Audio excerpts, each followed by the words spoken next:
qual é a importância da mídia no cenário político atual? Bem, então, a mídia, a imprensa, né?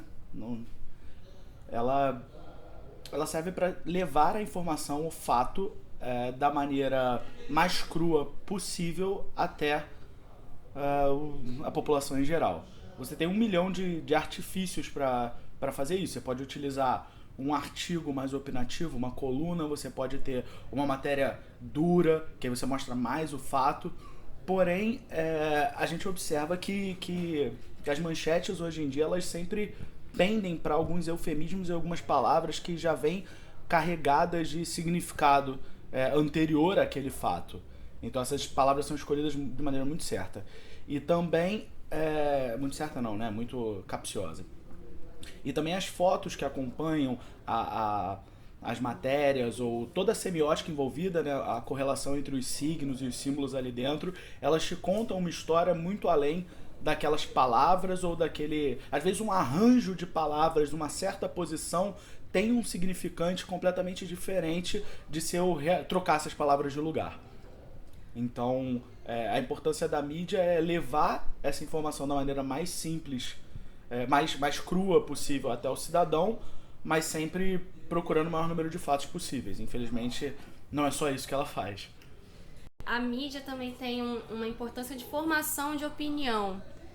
Sociologicamente falando, as pessoas levam muito em conta o que o jornal fala, tanto o televisivo quanto o de papel, que apesar de estar se extinguindo, ainda tem uma importância muito grande de formação de opinião na população mais velha, a galera de 50 para cima. Com formação de opinião, é incontestável que o ponto de vista que a mídia apresenta a matéria influencia na opinião política das pessoas. E a opinião política das pessoas afeta toda a política em geral. Até que ponto a grande mídia pode influenciar a população? Tem um dado bem simples, né? Um é do censo de 2010 e o outro é mais recente, de 2014. A gente apurou aqui em amplas fontes, sempre deram esses dados por alguns diferentes institutos de pesquisa. O dado do censo de 2010 é de que 95% dos lares brasileiros têm televisão. Esse número chega a ser superior aos lares que têm geladeira. Então tem mais lares no Brasil que têm TV do que lares no Brasil que têm geladeira.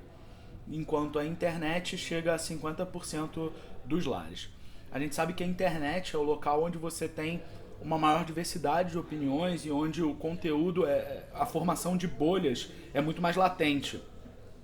Então você consegue ver pelos seus círculos, pelas mídias sociais ou os sites que você acessa, você forma quase que um consenso de opiniões com uma variante mínima em pequenos pontos que são discutidos, mas levam as pessoas a se fechar mesmo em bolhas. Então a televisão te entrega tudo mastigado, você senta bovinamente em frente à TV e fica ruminando aquela informação repetida à exaustão, né? Falando em ruminando, é muito importante a gente frisar também o horário em que os jornais passam. Existe um jornal na hora do almoço, um jornal na hora do jantar e um jornal perto de dormir. Então são horários onde as pessoas estão cansadas ou estão querendo descansar da sua rotina de trabalho e param para receber notícias sem ter muito senso crítico sobre o que recebem. E o papel da grande mídia, uma coisa que eu gosto muito de falar, é sobre a problematização das concessões públicas de jornalismo, principalmente. Porque não é só a Globo, o SBT, não é só tirar a Globo e colocar outra emissora. É o caso de rever como essa concessão é feita. A gente esquece que o SBT, ele não é, o Canal 11, ele não é do Silvio Santos. O SBT e o Silvio Santos estão administrando o Canal 11, mas é uma concessão do Estado. Então, até que ponto essa concessão é feita de forma que a gente tem acesso a diversos pontos de vista midiáticos? A grande mídia acaba se tornando uma única massa com um único ponto de vista. Então, a gente acaba não tendo conflitos de narrativas que façam com que as pessoas possam refletir mais e entender, a partir do seu ponto de vista, como elas entendem os acontecimentos. Isso não acontece. Elas recebem uma coisa mastigada, com uma visão única, e entendem isso como absoluta verdade. E também tem uma relação de poder muito grande em quem está te dando a informação. Quando você senta com aquele seu núcleo familiar pequeno, às vezes você sozinho para receber uma notícia pela televisão, ou o hábito solitário de ler o jornal, você está recebendo a informação de um ente que é quase superior em credibilidade. Ele tem uma responsabilidade de te entregar aquela informação o mais certa possível. Durante muito tempo ele sobreviveu, então você tende a acreditar que aquela informação está 100% certa. Você tira um pouco da sua capacidade de questionar aquilo. Agora, quando você utiliza outros meios, meios mais sociais de divulgar a informação, você está lidando com pessoas iguais, ou com uma página anônima, que você não tem nenhum problema, uma página que foi criada há 15 dias atrás, onde você não tem nenhum problema de questionar. Você tem mecanismos, por exemplo, a Rede Globo tem o CAT, o Serviço de Atendimento ao Telespectador, onde você pode enviar uma crítica ou uma pergunta e às vezes eles respondem. Você tem que fazer um cadastro com CPF, você tem que fazer uma série de coisas para conseguir se comunicar com aquilo. Na internet não, você posta uma opinião às vezes com um palavrão e a caneta, no nosso caso, vai lá e responde de uma maneira jocosa ou questiona o seu questionamento e está aberto à crítica, não só com uma notinha de rodapé a uma manchete, porque muitas vezes é isso que acontece, você faz uma manchete que se prova mentirosa e aí você dá uma notinha de rodapé dizendo erramos. Então assim, a caneta, quando você tem outros mecanismos mais socializáveis, mais coletizáveis, você tem uma melhor maneira de questionar aquela coisa.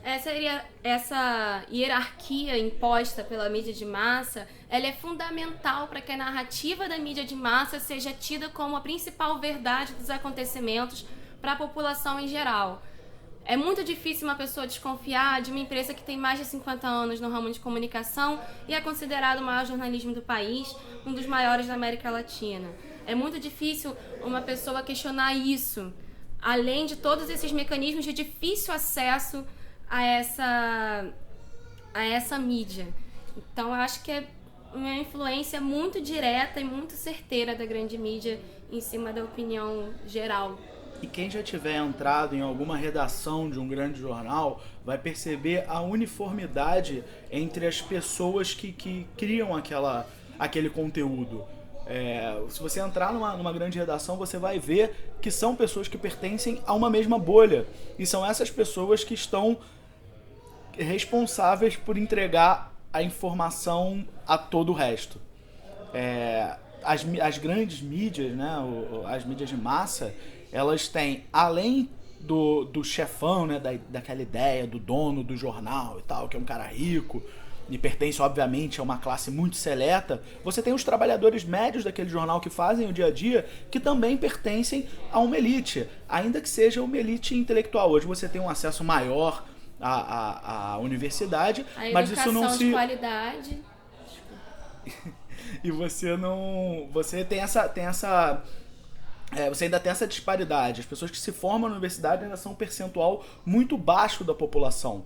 E você não tem outros meios na grande mídia de ter acesso à opinião ou então a informações que vêm com o olhar desse local. E a gente também brinca muito em cima dessa questão da imparcialidade no jornalismo, né? O antropólogo Roy Wagner pega lá no começo, quando ele começa a desconstruir a ideia do antropólogo imparcial, e esse conceito foi se expandindo até hoje em dia. A gente tem muito assumido que não existe jornalismo imparcial, não existe antropologia imparcial, não existe sociólogo imparcial, porque você tem o seu ponto de vista a partir do que você viveu, a partir de onde você está inserido.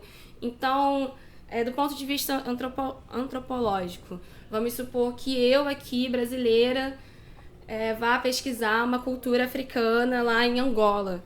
E aí eu chego lá com o ponto de vista da cultura ocidental brasileira, investigar algo a partir disso. Se um africano de Angola, dentro dessa cultura, for pesquisar, ele vai ter um outro ponto de vista que é o dele. E isso é inerente a qualquer pesquisador de fatos. O jornalista também tem isso. Ele tem os olhos dele, ele não pode tirar os olhos dele para enxergar algo. Então ele já tem um ponto de vista inerente ali. Ele não consegue nunca ser imparcial.